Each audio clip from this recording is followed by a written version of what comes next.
My name's Joshua Murphy. I'm the resident Japanese game show expert. If you need to know more about me, you can read the little thing they made me write and put in the pamphlet. I'm going to be guiding everybody here through the wonderful, wonderful world of Sasuke. What is Sasuke to us Americans? Well, it's the original name of Ninja Warrior. We'll be going through the history of the show, the genesis, how it came to be, how it came to the United States, who created it, things of that nature. I want to give a big shout out to my friend Sierra up front, who gave me the majority, the lion's share of information I will be relaying to you and fact-checking everything. I pretty much just put it into a fun little package in terms of this slideshow. So I wanted to open up with some clips from the show that as people who come to this live presentation will have the luxury of seeing, that the people watching online will not have the luxury of seeing, because due to international copyright law, I don't have the ability to put this online. So we will fade down, keep it up. Alrighty, so I'm hoping everybody, how many people in this room have seen American Ninja Warrior at some point? Okay, how many people in this, no, keep your hands up. How many people have seen the G4 edit of Ninja Warrior? How many people outside of what you saw just now have seen original versions of Sasuke? Okay, good. So we all have a basic idea of the show, I'm hoping. But let me, just in case. So we have a 4-stage obstacle course run one at a time by 100 contestants, numbered 1 through 100. The very first stage consists of several obstacle types. It is agility themed, and it is meant to resemble an ancient ruin. The overarching time limit was originally 70 seconds, and it almost always ends with some sort of climb to a buzzer at the top that the contestant must press in order to beat the clock. Should they hit the buzzer in time, they will then be allowed to go to the next stage. Should they fail, they will be eliminated. The second stage usually is a horror industrial themed and consists of obstacles that are not as easy to fail but are more time consuming. Again, there is an overarching time limit, but it usually ends with some kind of lifting of the wall, except for once. Clear second stage, you get to go to stage 3, and by this point we're down to much fewer people. Stage 3 has a sky theme and is primarily consisting of obstacles that test one's upper body strength to its limit. There is no overarching time limit. However, a little known fact is that between each obstacles there is a time limit on how much time can be spent resting between the obstacles. For example, he's doing the lamp grasper right now. When he reaches that platform, he will only have about 2 minutes before he must continue to the next obstacle. Clear this, and then you get to go to the final stage, which is called stage 4 in the US. That is not correct. It's called the final stage, which consists of a tower climb, usually ending with a rope climb. Originally it was 30 seconds, and then later they changed it to 40 and 45, and they've gone back and forth depending on the design of the obstacle and the difficulty of it. And again, the tower is varied over the years, 39 to 83 feet, and it's the heavenly, you are climbing to heaven type thematic of it. And if you manage to hit the button before the 30, 40, 45 seconds, or however long time limit is expired, you are declared Kanzen Seiha, the ultimate victory, and you are given 2 million yen, which is roughly the equivalent of about 16,000 US dollars. Alrighty. Now well, here's some more stuff you may not know. Do we all know the rules of the program? That was the basic gist of the overarching stage, but do we all know the very, very long list of rules?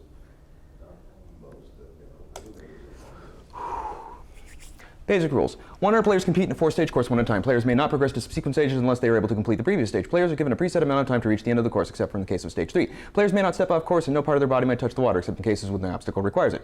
Players must complete each obstacle as it is intended to be completed. Should failure in equipment not caused by the player occur, players will be granted another attempt at the course, but must start at the beginning of said course. If equipment failure occurs but does not prevent the player from completing the course within other rules, that player will be allowed to proceed. If players indicate that error occurred due to miscommunication of rules, producers may grant one player another attempt, but must start from the beginning. Players may choose to withdraw or quit at any point if desired or required due to injury. Only one mess up, yay. So, who made Sasuke? Well, it was made by this gentleman, Ushio Higuchi. We're still getting audio, right? Okay. And who was Ushio Higuchi? Well, he's still alive, so I don't know why I'm referring to him in the past tense.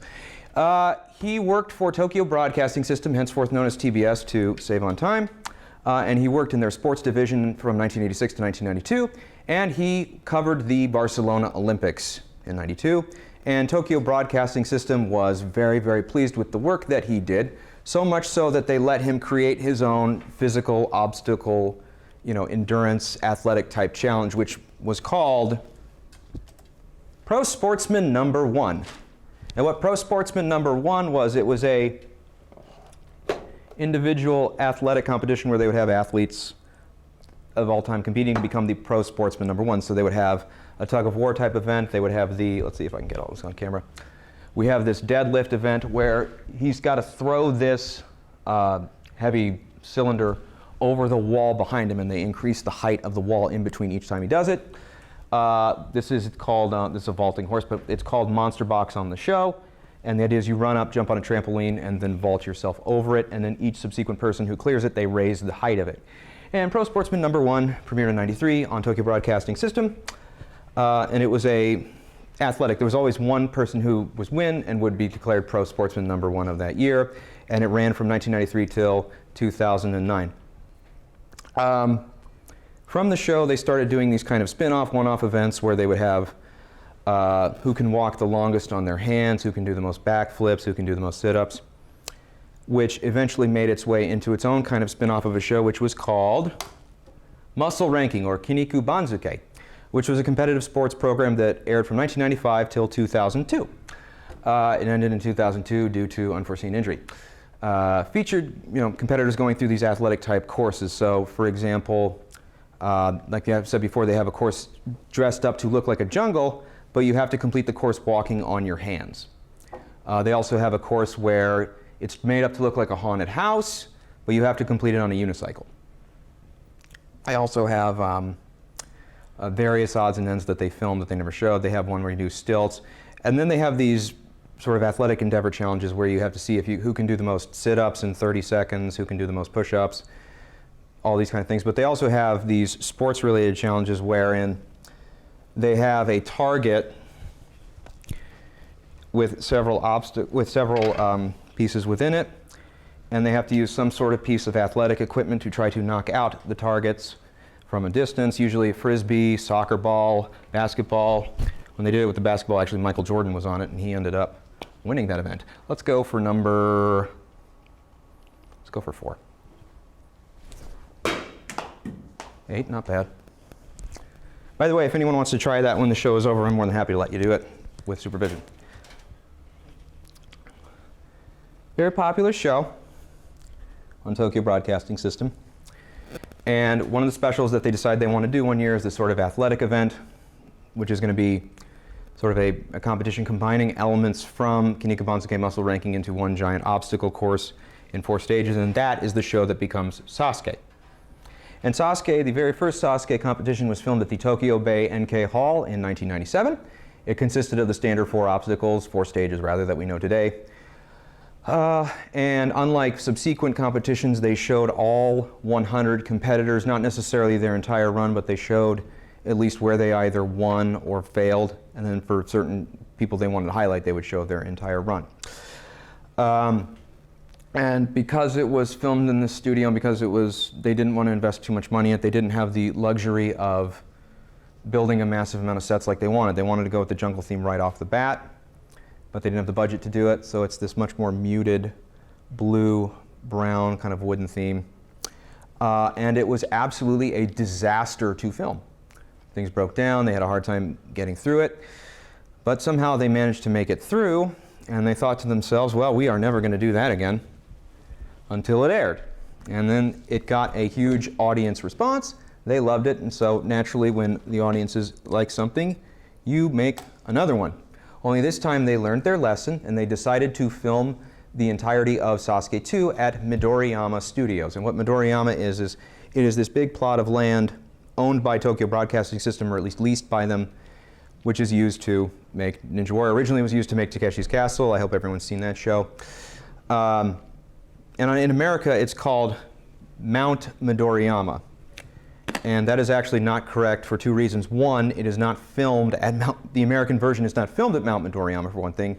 And 2, Midoriyama literally means green mountain. So if you say Mount Midoriyama, you are saying Mount Green Mountain. So try to call it Midoriyama if you want. More friendly advice. Now, did you know there were actually several spin-offs from Sasuke within itself and other competitions that they tried?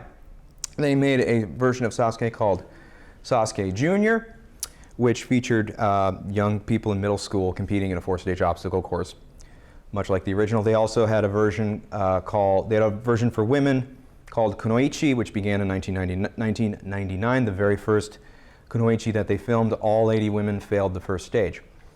And they also had a competition, one of my favorites, which was called Escape. I hope they bring it over. I suspect they won't, which is a post-apocalyptic themed course wherein 100 competitors have to make their way through this sort of post-apocalyptic set of challenges to try to reach a safe point while being chased by zombies or chased by a crowd or anything, or sort of trying to get to a proscenium before time limit is up. But instead, it's all 100 going at once rather than just one person going at a time like it is on Sasuke Ninja Warrior. So they film Sasuke's 1, 2, and 3, and they have several people who come close to besting the course, but all of them fail. One who comes really close is Mr. Katsumi Yamada, who is about this far away from hitting the buzzer. We saw the clip of him failing at the beginning of the show. So there's a question of, can anybody beat this course? And the answer is yes, someone can. His name is Kazuhiko Akiyama. He is from Hokkaido.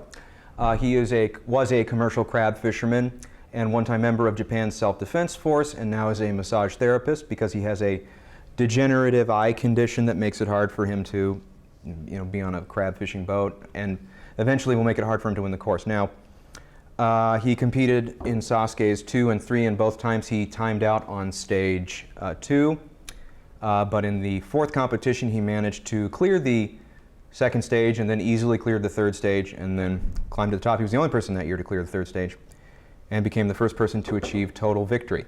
So I put together a little music video with highlights of some of his moments from the competition he won. I hope they will amuse and entertain. We will fade down. So there were actually several Sasuke-themed video games released in the late 1990s, early 2000s. The first one was for Game Boy Color. The second one was called Road to Sasuke, which is this one. And they also released several others featuring events from Kinniku Banzuke before they had created Sasuke, or in conjunction with, prior to when they knew what Sasuke was to create it. And this one was modeled after the 4th course, which we just saw Kazuhiko Akiyama best. They would come out with a few more games modeled after the 6th and 7th course. So if you have a PlayStation 1 that is designed to play Japanese PlayStation games, you do have the ability to complete the course at home. I think there was a version that came out of American Ninja Warrior for the Switch, but that game's not very good. So play this instead. So after Akiyama wins, you don't want to end the show because, a win, brings a lot more viewers and things like that. You need to keep going. So they make a 5th one, but they have to redesign the course because it's already been bested, so they need to make the obstacles much, much harder. So 2 new obstacles are introduced at the time that become somewhat iconic. We have the Soritatsukabe, which is the warped wall, which is this wall that is curved. It's a very large wall that's curved inward that has a lip at the top that you have to run up, grab onto, and then pull yourself over.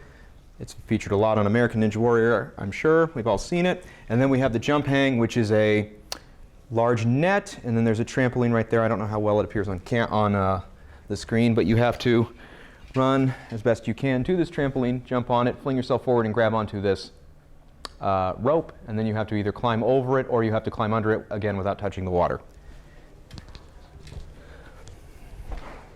And this redesigned stage proved to be quite difficult, whereas in Sasuke's 1 through 4, usually it was the number was about 20 people who would make it past the first stage. This time only 3 people made it past the first stage, and only one of them made it to the 3rd stage, and then he fell down the pipe slider. And then from competition 6 through 12, Ushio Higuchi is still overseeing things, and they increase the budget more and more. He's finally able to get a more muted green theme that he wants. That's the Odama, which is a giant floating styrofoam ball sitting over this pool of water. You jump on it, and then you jump to victory on the other side and keep going. We get several of these ornate, kind of weird, more surrealist obstacles. We'll get even more from 13 through 17 that are sort of one-offs that they try and then they just don't bring them back for whatever reason. Also around this time, Kinniku Banzuke is canceled. Up to this point, Sasuke has always been part of Kinniku Banzuke, but they finally decide to spin it off into its own show after the cancellation of Kinniku Banzuke. and it starts airing separately, that making it a spin-off, which makes it a spin-off of a spin-off in of itself. And the 10th competition is the one where they first did that. The first made it on its own, and it was very anniversarial. Instead of giving competitors numbers 1 through 100, they were given the numbers 901 through 1000. And the greatest moment in that, up to that point in the history of the show, is when Mr. Sasuke himself, Katsumi Yamada, the last man standing in Sasuke 10, who had felled the pipe slider in Sasuke 6. He landed on the platform and then fell off the side onto dry land. Again, not allowed to step off the course. Last competitor standing gets to the obstacle that bested him before, and this time he manages to make the jump. And then promptly falls back in the water. Yeah. You can't write that better. If you wrote that and put it in a movie, people would scoff. Number 1000, that close. Yeah. Now, did you know that Sasuke Ninja Warrior was not the first attempt to bring a Japanese sports competition show to the United States? Ushio Higuchi was hired by Fuji Television, and due to a contract thing, he was able to do that while still overseeing Sasuke to some extent, based on the success that Sasuke had had, to create another show with a much larger budget called Viking, which was themed after this giant Viking ship and had a bunch of ornate obstacles.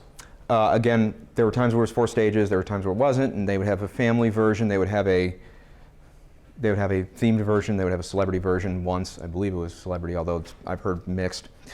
And I'm sure Sierra will yell at me later for getting that wrong. But again, it's physical obstacles, running through a course, trying to complete it in a timely manner, hitting a button to stop the clock. But also we have mental challenges as well. So we have people running through this large course, grabbing onto netting, climbing over, and then having to stop to solve a math problem. What's 19 plus 44? Exactly. Yeah. Okay, now imagine doing that after you just ran a 440. So Fuji TV managed to sell the show in America to ESPN2. They re-edited it, and they had American sports commentators talk over it in the guise of a sports competition show, but playing it seriously, unlike with MXC, which was comedic. And they aired it in 2005, and it actually proved to be a modest hit for ESPN2.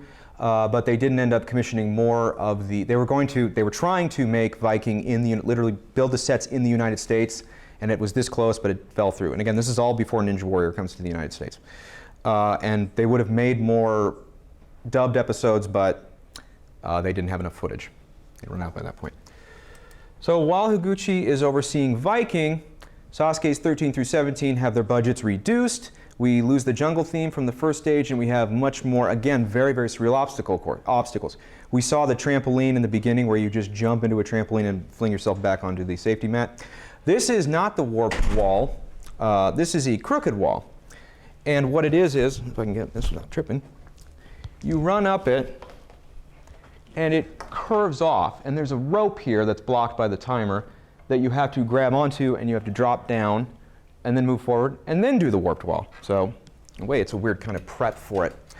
Again, we get this muted black theme. We also make the course a little bit harder, much more difficult to best, to the point where we have Sasuke's 11, 12, and 13, where we have Makoto Nagano get to the end, and each time he comes very, very close to beating the final stage. In fact, one time he literally hit the buzzer 0.11 seconds after it had expired.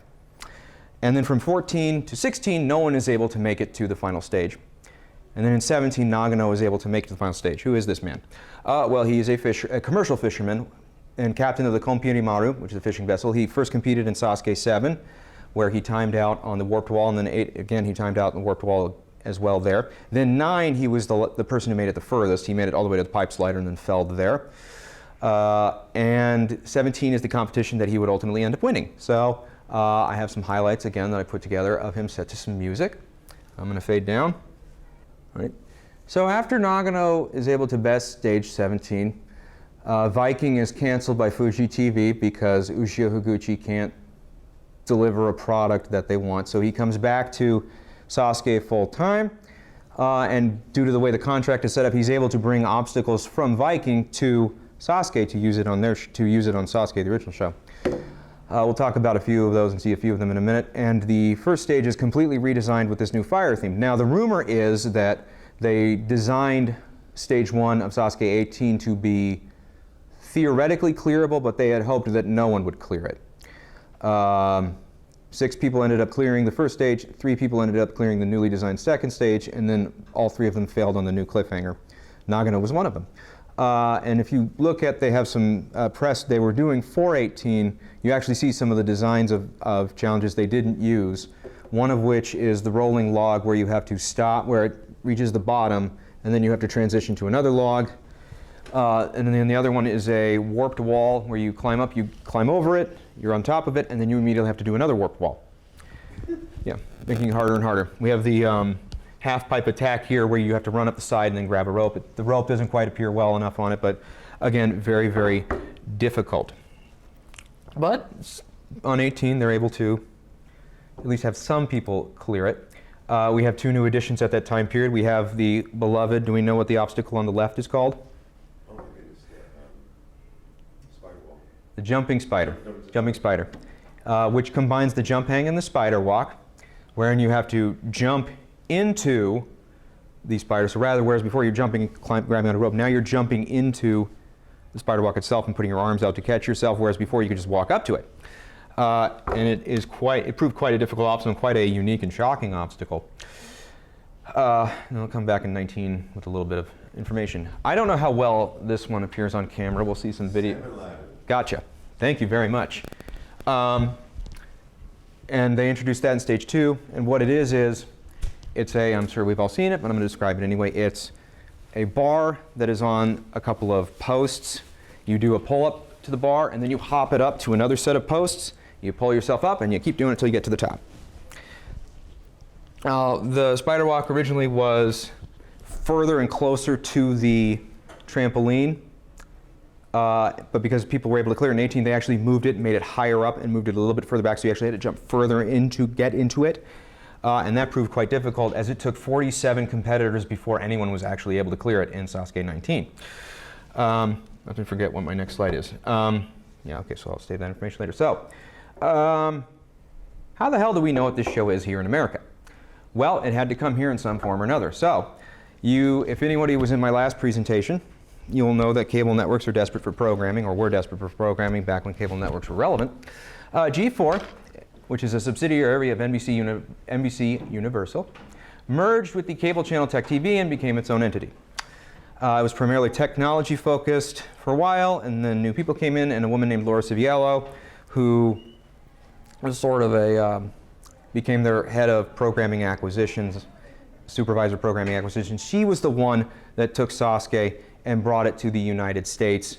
She didn't edit it, but she had it edited, put subtitles on it, and then showed it on television. And they sold it and did quite well with the network. And they had David Wittenberg do the kind of in-between narration. David Wittenberg, for those who don't know, is an anime voiceover actor. Do we have any Naruto fans in here? Guy with the mask. Okay, cool. I don't remember his name either. He does that guy. Oh, you remember it? No. Okay. Okay, yeah. And when they originally brought over competitions 19 through 17, and then after that was a success, then they brought over 2 through 8, and then 1 came much, much, much later. So, bearing in mind the success of this, G4 has this idea of sending someone from the United States over to compete on Sasuke, and then once they do it, then they'll re-edit it and make it into Ninja Warrior. So they have this little podunk competition called American Ninja Challenge, which has a budget, an extremely small budget. It was basically just guys at Venice Beach doing the bar hopping that they have there, where you're on a bar and you fling yourself to the next bar and keep going. Very, very low budget. And it's won by a guy named Brett Sims, who they send over for competition number 19, where he fails the first stage at the spider walk. Now, in his defense, as I stated previously, that was the version where they had moved the spider walk further back and moved it up. And also made even more difficult was by the fact that of the 100 people who competed on Sasuke 19, only 2 of them were able to clear the first stage, and they both failed the salmon ladder. But G4 tries again the next year for the 20th competition, which again is going to be anniversarial. The players are going to be numbered 1,901 through 2,000. And they have a competition. They send Brett back, and they also send over 2 guys. One guy is named Brian Orozco. The other one is this guy named Levi Muenberg. And with Sasuke 20, again, anniversary, they have only 3 people clear the first stage, and of those 3, only one of them is able to clear the second stage. Take a wild guess who it is. It's Levi. He's able to do what no other person is able to do, gets all the way to the 3rd stage, makes it to the cliffhanger, and fails at doing the transition. Now, why does this matter? This is something that NBC can hold over the heads of both the Japanese and of both people who want to invest in a ninja warrior. Because you can say, the guy who did the best, the guy who made it the furthest would not have been there had it not been for us.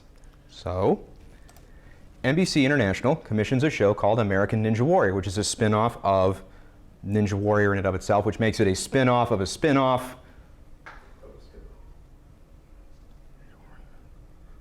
of a spin-off of a spin-off. And what it was, for the first few, it was very low budget, but they kept bringing the budget up in each time. And again, they had competitors competing in events that were similar to the ones featured on the show, and then eventually ones that mirrored the ones on the show. And originally, the winners of it were flown to Japan to compete on Sasuke, but eventually, as time went on, they decided to build all 4 stages here in the United States, and they had competitors competing on the show that way and competing to become the American Ninja Warrior champion, which has happened, I believe, twice up to this point. Yeah, twice. Thank you. So again, there's this thought of the thought of can anybody best the stage? There's a question of have they made it too hard? From, again, like I said, 19, only 2 people made it past. They both failed stage 2. We just saw Levi Muhlenberg was the only person to clear stage 2 in the 20th competition. 21, we have 6 people make it past the first stage, and only 3 of those make it past the second stage. They both fail. And of course, we eventually will have another winner. So the first person to win was a crab fisherman. The second person to win was a commercial fisherman. So naturally, the third person to win is a guy who sells shoes. Yuji Urushihara, and I've just offended all the shoe salesmen of America, was a shoe salesman who competed in a Sasuke trial, which was sort of a Sasuke preliminary event to determine who can compete on the show. He won, and he got onto Sasuke 21, where he wasn't even shown. He was shown in the final edit in a digest, which means that they showed about 5 seconds of him failing. 22 is the competition where he, as a complete unknown, defies the odds, and he gets all the way to the end. He becomes the first person to clear stage 4 up to that, to clear stage 3, I'm sorry, to make it to stage 4 up to that point, which hadn't been done in a while. 4 competitions, so it's been all 17, 18, 19, 20, 21, 5 competitions before he's able to do it, and he's the only one that's able to do it in that particular competition. And he comes, again, like Yamada before him, he comes about this close to beating the course. But in 23, and then comes back for 23, he's got a little bit more promotion because he's the only one that made it to the final stage, fails stage 2. Then 24 is the one where he actually pulls off the win and gets the ultimate victory. Now, what also makes him a unique person is the fact that he's the first person to ever achieve total victory twice. He did it in 24 and 27. We're going to fade down. So after Urushihara ends up winning, for 25, they decide to go back to this. They go back to the way it was before, which is the muted green theme. They make it a little bit more straightforward than before. It actually is a bit of a straight line. There's a little bit of a curve to it, but it's pretty much a straightforward course, whereas before it had been, you have to curve inward for the half-pipe attack and things like that. They make this course, and then for 26, they immediately ditch that and then go back to the fire theme they'd had before. Higuchi is starting to have trouble keeping track of a budget, keeping track of making a good enough show. And they take it back to the fire theme, and then Urushihara ends up winning it again from there. Now, here's my big section on that. We all know the cliffhanger, I hope. So there have been 8 different versions of the cliffhanger. The first and foremost was the one we saw Kazuhiko Akiyama compete, where it was just a straightforward 3 bars, straight evenly stretch across to complete it. That was called cliffhanger. And then we have the cliffhanger dansa, which is the version which has the step up. And then we have the cliffhanger kai, which means modified cliffhanger, updated cliffhanger, which has a step up and then a step down. Then we get to the new cliffhanger, which is the version we saw Urushihara best, where it's the second bar is at a curve and the third bar is a little bit thicker, and there's no real way to to just kind of stretch it out like that. So the only way to really do it is to shift your body to sort of fling yourselves to it. Then after he bests that, they make the ultimate cliffhanger, which is the version you are seeing right now, which has six ledges. Eventually it has 7 later on when they do 26.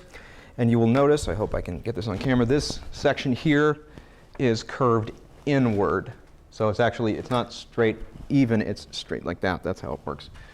And then after Ushihara bests that, they create the crazy cliffhanger, which is the version wherein we have one cliff over here, we have a cliff over here, and again, you have to build up enough momentum to fling yourself over to grab it. Then we get to the ultra crazy cliffhanger from 32 to 36. I have to have these written down where where you have to again fling to one side, it curves inward, then curves, go over here, then fling yourself back to another side. And then after that, I guess they ran out of adjectives, because then we have cliffhanger dimension, which is the same as the ultra crazy cliffhanger, only instead we've now created versions where the actual cliffs themselves move backward and forward and up and down. So not only do you have to fling yourself the way I described before, you also have to time it right in order to grab it while the cliff is at a close enough angle, instead, because again it's moving up and down. Now there is a strict set of rules for the cliffhanger that is often unspoken. Each cliff is usually 3 centimeters wide, and other obstacles have a strict yet unspoken set of rules.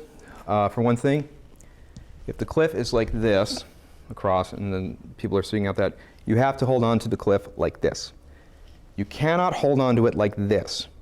Someone did this and then flung themselves across, grabbed on, continued, and they said, stop, you're disqualified. And then he said, I didn't know that. And then they said, okay, go again. And then he did it the right way and he failed. And you're not allowed to touch any part of the set. So for example, on this version, you see you have the cliffs that curve backward, inward. Your feet can't touch those. And your hands cannot touch the side of the proscenium of it either to hold yourself up. So the cliffhanger, again, if you ever wonder, why don't they just do this on the show? Why don't they just do that? Usually it's because there's some rule that they are told that we, the audience, are not told about. So after Ushihara bests Sasuke 27, they decide to come back, obviously, for another one, Sasuke 28. But by this point, Higuchi has been fired, and they bring in this guy named Masato Inui to take over production of the show, and he renames it to Sasuke Rising. He changes it from the fire theme back to the muted gray theme that we'd see from Sasuke's 13 to 17. And this is the first obstacle we have where it is actually okay to touch water. We have a giant swimming pool called the backstream, and there is a large propelling device which pushes water backwards, kind of like the things that Olympic swimmers use. And you have to either swim very, very hard, or you have to swim underneath it to get to the other side, grab on something, and pull yourself out. And then once you're out of it, you then have to complete a few other obstacles while soaking wet. Quite difficult, yeah. So after that, we get our 4th winner, which is this kid named Yusuke Morimoto, who is probably the ultimate Japanese Sasuke fan. He built actual courses in his house and first competed when he was 15 years old. Here's the first time he competed in competition 18. And here's what he looks like today. Whereas before he was a student, now he's a software engineer. And he is the most recent person to achieve total victory, doing so in competitions 31 and 38. Again, another double winner. I knew I was old when I realized that someone had won on Sasuke who was younger than me. So we will be seeing clips of him winning the 38th competition, which is the most recent win. Again, I'm going to fade down, fade up. So, did you know that Sasuke's 36 and 37 had their final stages aired live on television? Yep, it's true. Now, unable to do this, this actually shows more content, because if more than one person makes it to the final, you get to see them setting up. They have to make room for time, so they have to stretch out things and do more interviews in order to prep for that. So you actually get to see a lot more content by doing this. And they obviously film stages 1 through 3 earlier a few weeks earlier in order to do this. But this is also a huge risk, because you're allocating live television time for something that may not, in theory, happen. If no one makes the final stage, you have set aside this time, you've built this huge thing for ultimately no reason. Now, there are rumors that are fairly There's a lot to suggest that they're true, that in order to ensure that someone would make the final stage, that they actually made stage 3, it's not rigging outright, but they made 36 and 37, stage 3 in both of those, easier than they had been previously, to ensure that at least someone would clear it to make the final stage. Now at the same time, even then there's no guarantee that anybody is going to clear stage 3. So it is still a huge risk to do this. Now, we get to Sasuke's 38 through 39. We saw it in the video. Now obstacles are still parity because, well, because of the thing I don't want to talk about that affected the whole world. They aren't really able to update any of the obstacles themselves. But one of the big things that they are able to do is that they have to change the name from Sasuke to Sasuke Ninja Warrior, because Ninja Warrior has become so ubiquitous with the show that in order to capitalize on it, they want to make sure that you are aware of the fact that it's not just Sasuke, it's Sasuke Ninja Warrior, so that everybody knows that it's the same show, so that more people will watch, etc., etc. Now, did you know that this is the obligatory question and answer period of this presentation? Well, now you do. This is the obligatory question and answer period of this presentation. We don't have a whole lot of time, but if anybody does have any questions, and if not, we can blaze through it. Wasn't there a season where no one completed stage 1? Not in the original version, no. There was in the women's version, like I said, there was one where that happened. On American Ninja Warrior, I don't believe so. There may have been an international version where it happened, but none's coming to mind, so I don't think it ever happened. Thank you for the question. You get a capsule toy.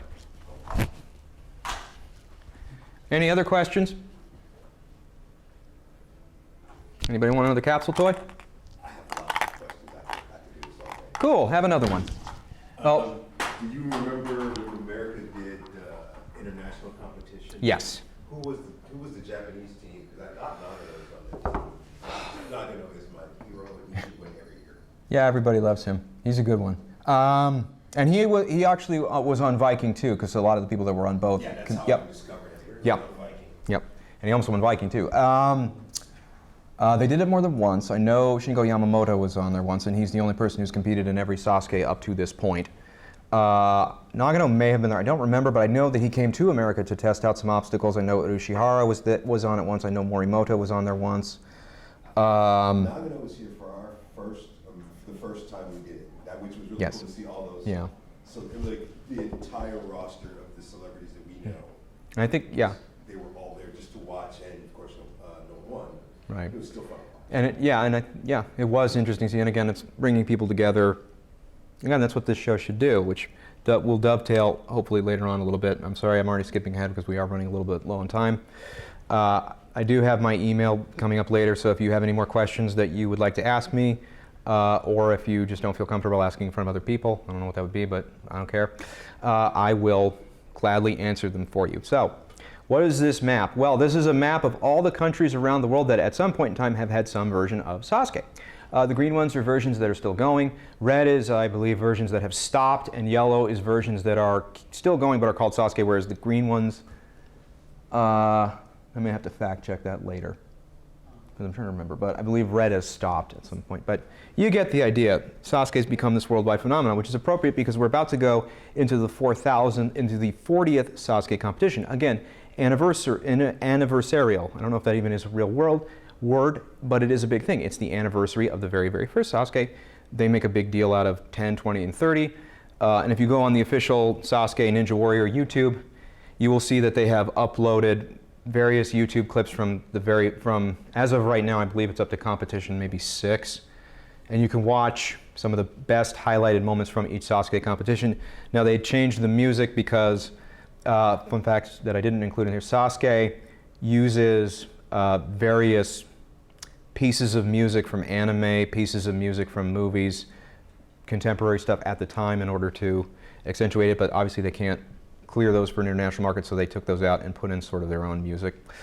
No one really knows what Sasuke 40 is going to look like. Well, not nobody knows. People making it know because they're going to film it in like 3 weeks. But as for we, the viewers, we don't really know what's going to happen. So it is a big question mark. Is it going to be like 38 and 39 again? It could be. Hopefully they will do something new, something big, now that it's much easier to to do something bigger than it was a year ago. And we will have the 4,000th contestant, which should be interesting, who that will be.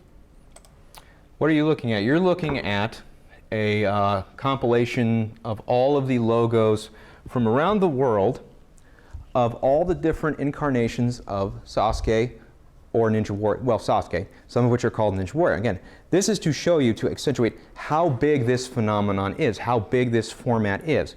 It has, people like to say, take over the world, but it ultimately has in a way, because we have so many different versions from around the world and so much history and so much amazingness about the show, to the point where I can't remember all of it. I don't know many people who can remember every single aspect of every single Sasuke Ninja Warrior competition that has ever happened around the world. If you can, then I tip my cap to you. But you know, again, it's just an amazing thing to think about, and it starts from all this stuff from something that happened so long ago, because in a way these are spin-offs of American Ninja Warrior, which makes them spin-offs of a spin-off of... Ah, the hell with it. There's my email. Have a good night, everybody. It's hard to see the end when you're beginning.